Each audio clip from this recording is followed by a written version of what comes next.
The Book of Judges, chapter 1. After the death of Joshua, the Israelites asked the Lord, "Who of us is to go up first to fight against the Canaanites?" The Lord answered, "Judah shall go up. I have given the land into their hands." The men of Judah then said to the Simeonites, their fellow Israelites, "Come up with us into the territory allotted to us, to fight against the Canaanites. We in turn will go with you into yours." So the Simeonites went with them. When Judah attacked, the Lord gave the Canaanites and Perizzites into their hands, and they struck down 10,000 men at Bezek. It was there that they found Adoni-Bezek and fought against him, putting to rout the Canaanites and Perizzites. Adoni-Bezek fled, but they chased him and caught him and cut off his thumbs and big toes. Then Adoni-Bezek said, 70 kings with their thumbs and big toes cut off have picked up scraps under my table. Now God has paid me back for what I did to them." They brought him to Jerusalem, and he died there. The men of Judah attacked Jerusalem also, and took it. They put the city to the sword, and set it on fire. After that, Judah went down to fight against the Canaanites living in the hill country, the Negev, and the western foothills. They advanced against the Canaanites living in Hebron, formerly called Kiriath Arba, and defeated Sheshai, Ahiman, and Talmai. From there they advanced against the people living in Debir, formerly called Kiriath Sepher. And Caleb said, "I will give my daughter Achsah in marriage to the man who attacks and captures Kiriath Sepher." Othniel, son of Kenaz, Caleb's younger brother, took it. So Caleb gave his daughter Achsah to him in marriage. One day when she came to Othniel, she urged him to ask her father for a field. When she got off her donkey, Caleb asked her, "What can I do for you?" She replied, "Do me a special favor.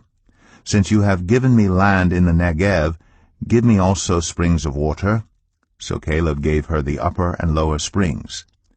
The descendants of Moses' father-in-law, the Kenite, went up from the city of palms with the people of Judah to live among the inhabitants of the desert of Judah, in the Negev near Arad. Then the men of Judah went with the Simeonites, their fellow Israelites, and attacked the Canaanites living in Zephath, and they totally destroyed the city. Therefore it was called Ormah. Judah also took Gaza, Ashkelon, and Ekron, each city with its territory.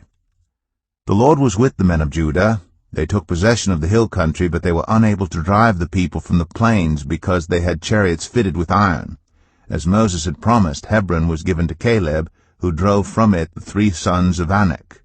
The Benjamites, however, did not drive out the Jebusites who were living in Jerusalem. To this day the Jebusites live there with the Benjamites.